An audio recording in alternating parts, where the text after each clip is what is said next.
6, Kanwaljit Singh Bakshi. Order, order, order. That's the sort of interchange we're not going to see happening on this House. Question number 6, Kanwaljit Singh Bakshi. Thank you, Mr. Speaker. And my question is to the Minister of Building and Housing. Can he confirm that 1,116 building consents issued in July in Auckland and the 8,567 for the latest year are the highest in 10 years? And what further steps he is taking to ensure the new building rates of houses in Auckland continue to grow?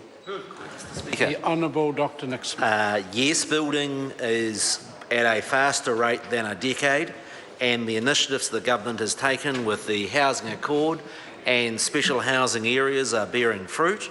The house build rate in Auckland has grown by rates of 29%, 31% and 20% over the last 3 years, making it the longest and strongest building boom in Auckland's history.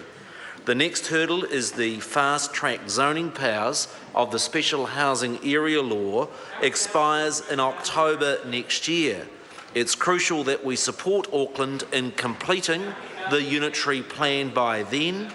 That is why today I have announced further legislation to streamline that process and give the Auckland Council the tools to complete the new plan this council term. Supplementary question, Kanwaljit Singh Bakshi. Thank you, Mr. Speaker. What are the specific problems that Auckland Council and Independent Hearing Panel is incurring that requires a law change to see this process completed in timely way? The Honourable Dr. Nick Smith. The Hearings Panel is doing a sterling job in preparing the biggest resource management plan covering a third of New Zealand's population in the fastest time ever. They've worked through thousands of submissions on the general planning policies, but now have over 5,000 separate requests to be heard on site-specific property issues. The bill that I've announced will enable a lesser quorum of 2 panel members. Extra panel members are to be appointed. It will enable multiple hearings to occur simultaneously and will also enable the panel to progressively report the plan to the Council for its adoption to ensure that it is completed next year.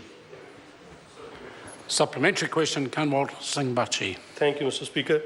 What reports does the Minister have that indicated that the house build rate will continue to grow in Auckland?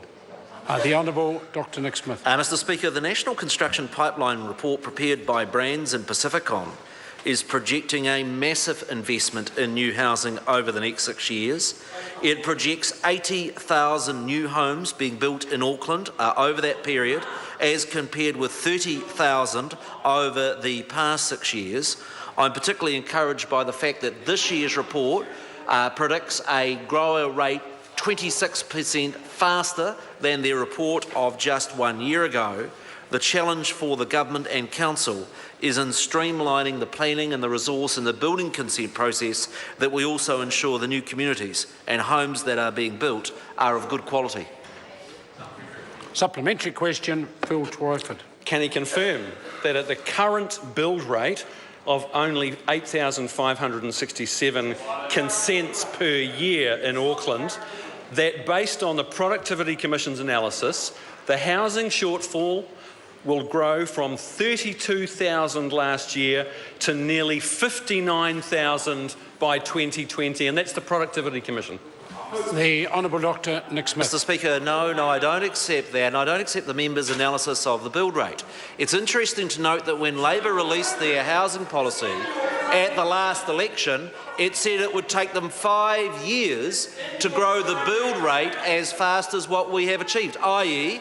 the results that this government has achieved over the last year and a 20% increase in build rate is significantly faster than what Labor's own policy said that they could achieve. Question number 7, Phil Twyford. Mr. Speaker, my question